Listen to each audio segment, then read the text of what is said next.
E aí, aqui quem fala é o Buran, e hoje vamos estar reagindo à Lorde dos Mistérios, a filosofia do caminho do vidente tolo, do canal Labirinto Secreto. Esse vídeo tem 25 minutos, é um pouquinho longo, e espero que eu entenda bastante coisa, né? Porque, sei lá, vamos ver o que nos aguarda, né, nesse vídeo. Até me engasguei aqui com as palavras. Bora lá, família. Um, dois, três e... E se o destino não fosse uma autoridade, mas um palco? Certo. E se o tolo fosse o único capaz de enganar o próprio tempo? E aí, meus manos, aqui é o GP. Bem-vindos ao Labirinto Secreto.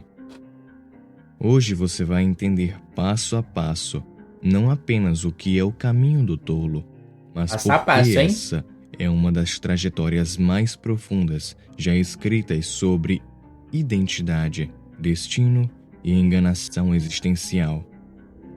Ô, louco. A maioria das obras trata o poder como força bruta, como algo que se conquista com violência, domínio ou projeção de autoridade. Lord of Mysteries, porém, faz o contrário. Aqui, o poder nasce da interpretação, é a capacidade de ler o mundo, manipular suas regras, dobrar a realidade pela força da percepção, não pela força do corpo. E o caminho do tolo é a forma mais elegante e desconcertante de fazer isso. Ele Meu pega amigo. um ser humano comum e o reconstrói através de papéis sucessivos.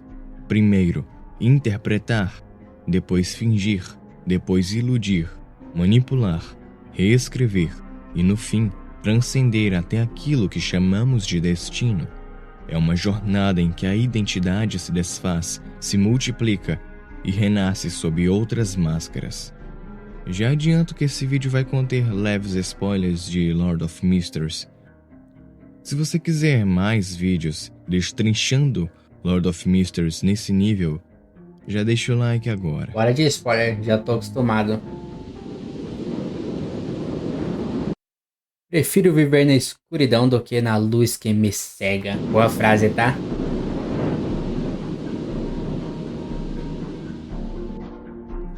Tudo começa de forma quase silenciosa.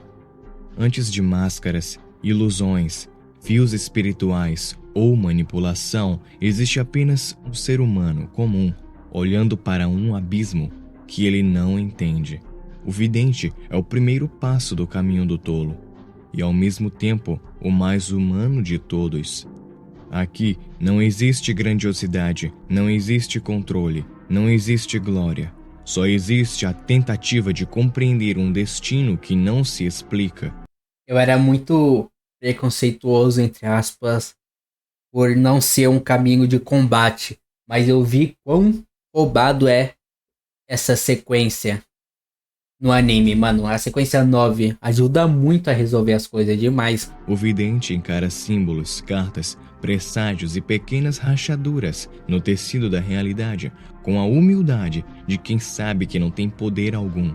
Ele lê, interpreta, tenta decifrar, mas sempre com aquela sombra de dúvida que acompanha todos os seres inteligentes. E se eu estiver completamente errado? Nesse estágio, ele não manipula nada, não altera o fluxo do presente, não muda o futuro e não corrige o passado. Ele observa. E observar aqui não é passividade, é um ato de reverência. O vidente teme o destino porque entende sua própria insignificância diante dele. Ele sabe que seus métodos, cartas, sonhos, pressentimentos são apenas aproximações da verdade, nunca a verdade em si. O poder desse estágio não é ter respostas, é reconhecer os limites das perguntas. Caramba! O ouro do vidente é que ele é o último ponto em que o ser humano e o destino ainda estão em lados diferentes do palco. É o último momento em que ele apenas assiste, tenta interpretar, tenta entender, mas não tenta interferir. Depois que o vidente percebe o destino e aceita sua própria impotência, algo dentro dele começa a se quebrar. A dor de enxergar demais e poder de menos é insuportável para um ser humano comum. E é aqui que nasce o próximo estágio. O palhaço. O palhaço não é um artista, ele é um sobrevivente. Ele veste um sorriso, não por alegria, mas porque é a única forma de impedir sua alma de desabar. A máscara branca, os olhos pintados, os gestos exagerados, tudo isso é uma barricada emocional construída para esconder uma verdade muito simples. Ele sofre e, se não esconder o sofrimento engole. O riso do palhaço Cara, é bom uma em negação do escrever desespero. roteiro, família, Cada cê é louco. gargalhada, cada pose, cada movimento preciso do corpo é uma tentativa de criar distância entre ele e tudo aquilo que o ameaça de quebrar por dentro. É aqui que nasce a primeira grande performance do Caminho do Tolo. A capacidade de fingir tão bem que até a dor duvida da própria existência. Mas o palhaço é apenas o início, uma máscara frágil que protege mais do que engana. Ele supera a dor, mas ainda não supera. No anime, nós paramos aí, né? Quando ele interpreta, atua como palhaço, né? Na despedida, entre aspas, da família Ele dele. apenas tenta conviver com ela. Então a alma dá mais um passo e surge o mágico. Se o palhaço finge para sobreviver, o mágico ilude para existir. Ele aprende a distorcer o mundo de pequenas maneiras, enganar o olhar, desviar a atenção, manipular a percepção. Agora, pela primeira vez, ele não está apenas reagindo ao mundo. Ele começa a influenciá-lo, ainda que de forma sutil. O aplauso passa a ser o alimento da identidade. A validação externa se torna a prova de que sua ilusão funciona. E a ilusão, por mais frágil que seja, é a primeira forma de poder. O mágico desafia o impossível, não para impressionar os outros, mas porque precisa acreditar que o impossível pode ser manipulado. Ele se joga no fogo para atravessá-lo. Ele faz o falso parecer verdadeiro. Ele reorganiza a percepção do mundo para convencer a si mesmo de que a realidade pode ser dobrada. O palhaço esconde a dor, o mágico esconde a verdade. E é nessa travessia psicológica, do riso forçado ao truque impossível, que nasce a primeira grande mutação da alma, a certeza de que, se o mundo não pode ser enfrentado de frente, então ele pode ser distraído. O palhaço nega a própria fragilidade, o mágico nega os limites da realidade. Quando o mágico finalmente aprende a iludir o mundo, ele ganha confiança, mas, ao mesmo tempo, algo dentro dele começa a se dissolver, porque para enganar a realidade, ele precisa primeiro abandonar a ideia de que existe uma única versão verdadeira de si mesmo. É nesse ponto que o caminho do tolo fica realmente perigoso, porque agora nasce um sem-rosto. O sem-rosto não é apenas alguém que finge ser outro. Isso Começa a ficar da hora, né, mano? O sem-rosto é alguém que abandona o próprio eu para assumir qualquer forma que a situação exige. Ele pode ser qualquer pessoa, qualquer voz, qualquer expressão, qualquer postura, qualquer temperamento. Sua carne é maleável, sua feição é um conceito, não um limite.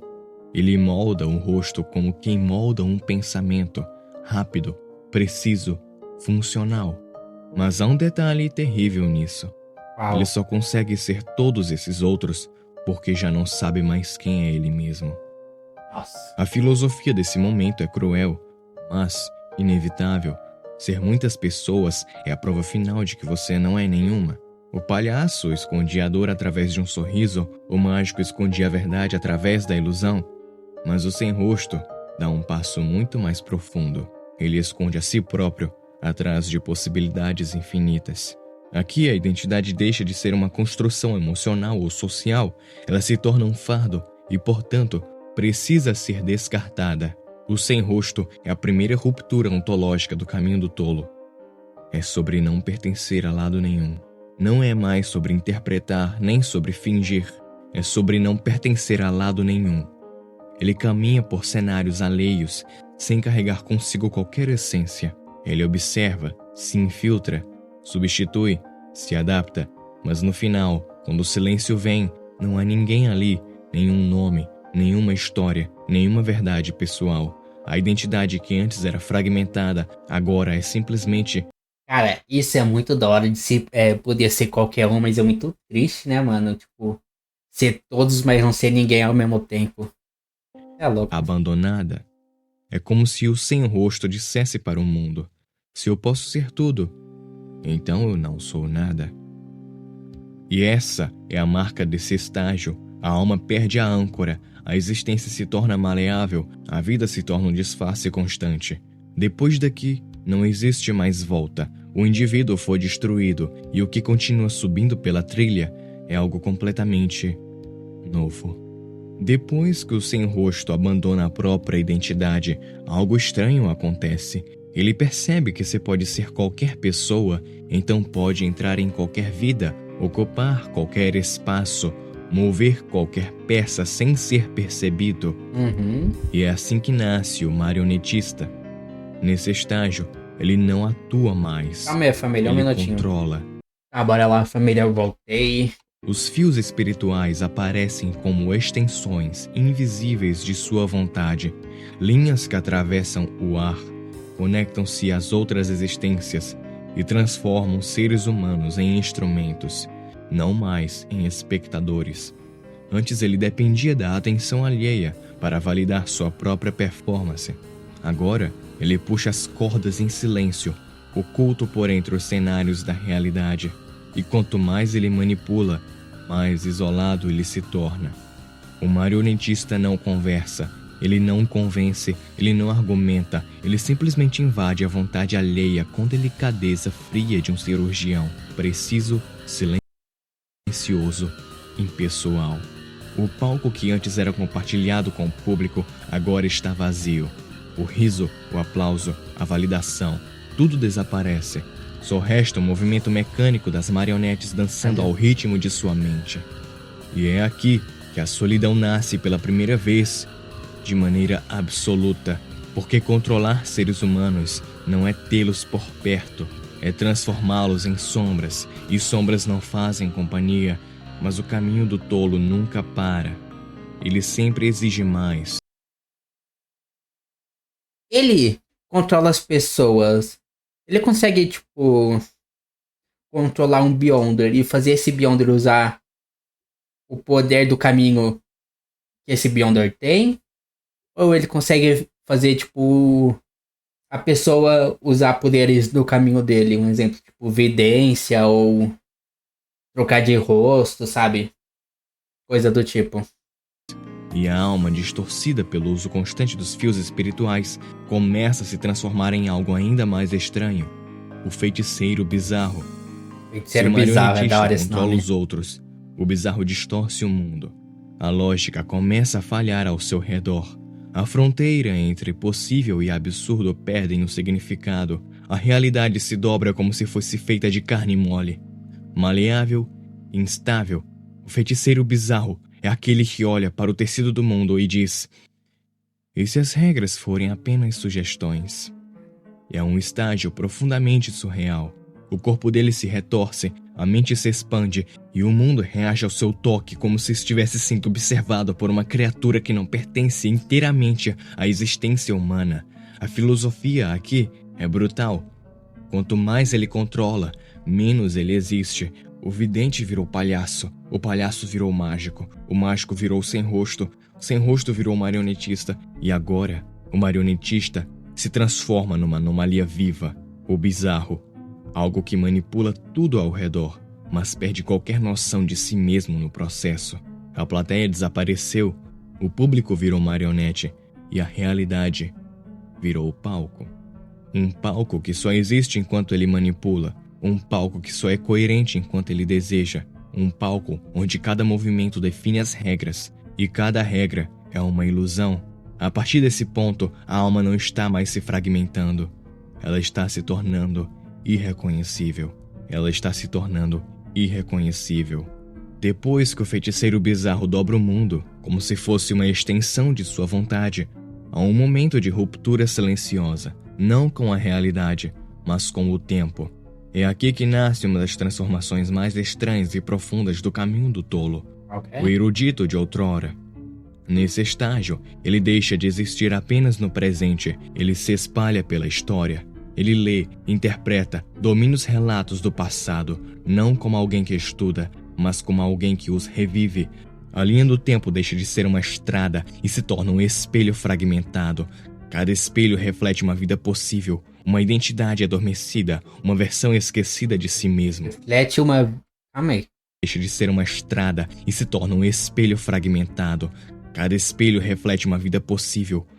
Uma vida possível, ele consegue ver, tipo... Como seria se, tipo, um exemplo. Um exemplo nada a ver aqui, só pra falar. Como se ele tivesse seguido um outro caminho, ou se ele tivesse feito uma outra ação. Isso que ele consegue Uma ver. identidade adormecida, uma versão esquecida de si mesmo. É como se o erudito conversasse com antigas eras e, ao responder, percebesse que ele próprio é uma daquelas vozes. Essa Caralho. é a separação definitiva do presente, não porque ele foge dele, mas porque o presente já não é suficiente para conter sua existência. Ele passa a coexistir com múltiplos eus históricos, ecos temporais de si mesmo espalhados por diferentes épocas, pensamentos, culturas e registros. Cada fragmento carrega uma parte da alma que ele já não consegue identificar como minha. Cada fragmento carrega uma parte da alma que ele já não consegue identificar como minha. A habilidade de emprestar força do passado. Eu pensei que eu tava louco, mas eu acho que isso é a segunda vez que ele repete a frase.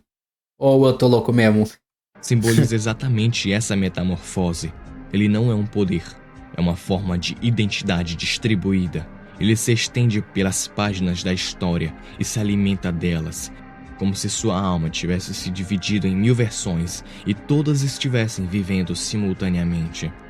O erudito de outrora não pesquisa, ele se relembra. E isso traz uma consequência filosófica inevitável. Não há passado para consultar. Quando você se torna o passado. Quando o erudito de outrora se dilui no tempo e aprende a existir em múltiplas eras ao mesmo tempo, algo inevitável acontece. Ele começa a perceber que Ele a própria consegue mudar o história não é passado? fixa. Ela é alimentada por vontades, crenças, lembranças e interpretações. E é nesse ponto que ele dá mais um passo, talvez o mais perigoso, rumo ao invocador de milagres. Nesse estágio, ele já não depende mais de conhecimento, nem de truques, nem de manipulação direta. Agora, ele se alimenta de algo muito mais profundo, o desejo humano. Os milagres que ele produz não são brechas na realidade, mas distorções criadas pela soma de expectativas das pessoas ao redor. Quando muitos acreditam, quando muitos imploram, quando muitos direcionam sua fé para uma possibilidade, essa possibilidade começa a ganhar peso, começa a ganhar corpo, começa a se tornar real. O invocador de milagres não transforma o mundo sozinho. Ele faz o mundo se transformar por ele. É como se cada pessoa depositasse um fragmento de sua esperança em um espaço vazio, e esse espaço, comprimido, saturado e distorcido por crenças diversas, acabasse cedendo. O milagre nasce desse acúmulo. Não é um dom divino, é um reflexo coletivo. E nesse ponto, a identidade dele fica ainda mais frágil. Porque quanto maior o poder, maior a dependência. Ele não é independente, ele não é autônomo, não é livre. Ele se torna uma criatura sustentada pelo olhar dos outros, uma entidade cuja existência depende da fé que as pessoas depositam nele. Isso é mais filosofia ou é literal? Ele depende que as pessoas tenham fé nele e essas coisas. Cuja existência depende da fé que as pessoas depositam nele. Fé essa que pode elevar, sustentar, distorcer ou aniquilar seu ser. A filosofia desse estágio é dura, desconfortável e inevitável. Um ser que depende do desejo alheio não é livre. Ele Exatamente é apenas isso. a soma das Isso é muito expectativas de todos. O invocador de milagres é isso. Um ponto de colisão entre a realidade e o imaginário coletivo. Um ser que existe porque muitos precisam que ele exista. Um poder que cresce à medida que a própria noção de individualidade se dissolve. Ele já não Não sei porque isso me lembrou Noragami. Eu acho que é Noragami, né? Do Yato. cria milagres. Ele é criado pelos milagres. E enquanto a realidade cede à vontade, ele perde cada vez mais da própria essência, porque a partir daqui, o que sustenta sua alma não é mais ele mesmo, mas um mar de crenças, pedidos e projeções que o moldam como uma estátua viva feita de expectativas alheias. O invocador de milagres não é um deus, ele é um espelho, e cada pessoa que olha para esse espelho ajuda a definir o que ele é. A essa altura não existe mais ser humano, não existe mais ator, nem máscara, nem identidade. Tudo que era sólido, corpo, alma, passado, vontade, já foi fragmentado, manipulado, diluído e distorcido até o limite. E Cara, mais ele evolui, mais sequências ele vai subindo, diminuindo, sei lá, depende de como vocês falam. Ele vai perdendo mais sua própria essência. Ele vai perdendo emoção, o próprio eu dele, vai perdendo tudo. nesse limite que o invocador de milagres se desfaz para dar lugar ao atendente de mistérios. Esse estágio é o nascimento de algo que está além do humano, mas ainda aquém do divino. Um limiar, um entrelugar. O atendente de mistérios não vive mais dentro do mundo, ele vive entre as engrenagens invisíveis que sustentam a realidade. É aqui que surge a famosa cidade das marionetes, não como um lugar físico, mas como um microcosmo simbólico, uma representação da própria estrutura oculta do universo, um espaço onde cada fio, cada peça, cada gesto é uma metáfora viva das forças que movem o destino. Nessa cidade artificial, o atendente observa tudo de cima. Os laços, as tensões, as conexões, as probabilidades, os caminhos ocultos e os mistérios que nenhum humano jamais seria capaz de contemplar. Ele domina esses mecanismos, não como um tirano, mas como um arquivista silencioso, alguém que veio antes da lógica, mas depois do caos. É aqui que ele começa a tocar as estruturas profundas da realidade. Ele entende, finalmente, o que realmente sustenta o mundo. Não é a matéria, não é o tempo, não é a vontade dos indivíduos, mas a soma de mistérios que mantém tudo de pé. Ele se torna o zelador desse sistema, guardião das engrenagens cósmicas que existem desde antes da memória. E esse domínio é, ao mesmo tempo, uma coroa e uma prisão, porque, ao tocar os mistérios, ele percebe que para assumir esse lugar, precisa abrir mão de tudo o que ainda o conectava ao que chamamos de vida. E então chega o fim. Ou melhor, chega o começo do fim de tudo que pode ser entendido. Depois de atravessar a dor, a ilusão, a perda da identidade, a manipulação, o surreal e o domínio da história, e após tocar as engrenagens secretas da realidade como atendente de mistérios, existe apenas um passo acima, o passo onde o indivíduo deixa de existir e o conceito toma o seu lugar. Esse passo é o tolo. O tolo não é o ápice do poder, ele é o colapso da lógica, a divindade da enganação. A divindade da enganação, a prova viva de que a realidade pode ser dobrada não pela força, nem pela verdade, mas pela capacidade de mentir com tanta profundidade que a mentira se torna mais real do que o real. O tolo engana o tempo, engana a história, engana o destino, não como truques ou fugas temporárias, mas como uma reescrita absoluta. O que deveria ter acontecido simplesmente deixa de existir e uma nova versão surge ocupando o lugar, completa, coerente e impossível de ser desmentida. Essa arte tá da hora. É do que essa arte? Isso daqui, ó. A ficção torna-se substância, a ilusão torna-se matéria, o absurdo torna-se regra. É aqui que o domínio da estupidez cega aparece. Um termo estranho, incômodo, mas perfeito, porque o tolo não atua pela lógica, pela inteligência ou pela análise. Ele atua pela irracionalidade absoluta, quebrando o intelecto alheio a ponto de tornar as pessoas incapazes de perceber a mentira como mentira. Ele impõe uma realidade tão absurda que ela só pode ser aceita. E por ser aceita, ela se torna real. O tolo é a mentira que se tornou Deus. E ao assumir esse lugar, ele prova a verdade final do caminho do tolo. A realidade não é invencível, a realidade é enganável. E no fim de tudo, Quando o tolo finalmente se ergue acima das máscaras, das ilusões, dos fios e dos próprios mistérios, surge a verdade silenciosa por trás de toda essa jornada. Um ser que começou como espectro, na plateia do destino, tentando entender seu ritmo apenas pelo véu da adivinhação, aprende a caminhar por esse palco com uma reverência quase sagrada. Do vidente que observa humildemente, ele se transforma em ilusionista, não da... Isso que eu ia falar, mano. Os poderes com o tempo escalam muito nesse universo, né? O cara sai, tipo, de um simples vidente que fica vendo. Não vou explicar o que é vidente, né? Mas, tipo, de um simples vidente pra isso que ele é agora. Um deus. daqueles que Loucura. enganam as pessoas, mas daqueles que iludem as próprias regras do mundo. E então, na grande inversão, ele chega ao ponto mais alto e mais solitário. A plateia desaparece, o teatro é um mundo, e o único espetáculo restante é ele mesmo assistindo a peça que ele mesmo escreve, interpretando o papel de coautor da existência, tão enganado quanto o próprio destino que tenta manipular. É nesse momento que ele compreende: a realidade é apenas uma mentira sofisticada. E o tolo é quem a contou primeiro. No fim, ele descobre a lição mais profunda de todas. A verdadeira liberdade não é controlar o destino, é deixar de ser refém dele. Boa Você não frase precisa quebrar as regras do universo, basta ser mais esperto que elas. também.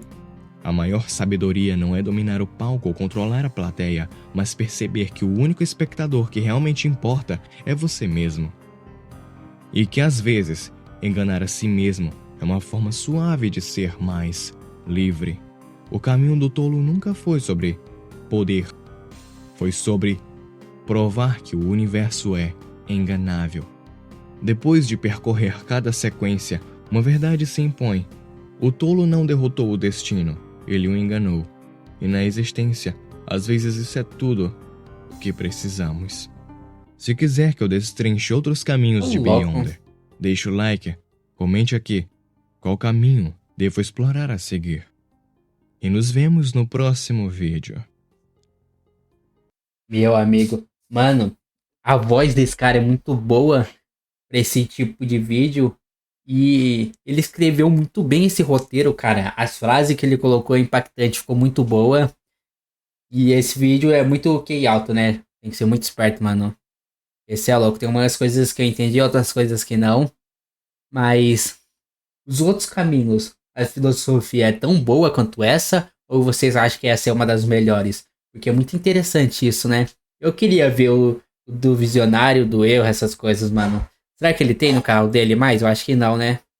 Seria interessante quando ele trazer, vocês comentar aqui pra mim, porque aí eu trago pro canal, mano, porque eu gostei muito desse tipo de vídeo. E eu acho que todo mundo gostou, né? Eu vi vários canais trazendo, e se você olhar no canal dele, é um dos que tem mais visualização desses últimos. Você é louco, o vídeo ficou muito bom. Parabéns. E é isso, família. Se vocês gostaram, se inscreve no canal, dá like e até a próxima. Falou!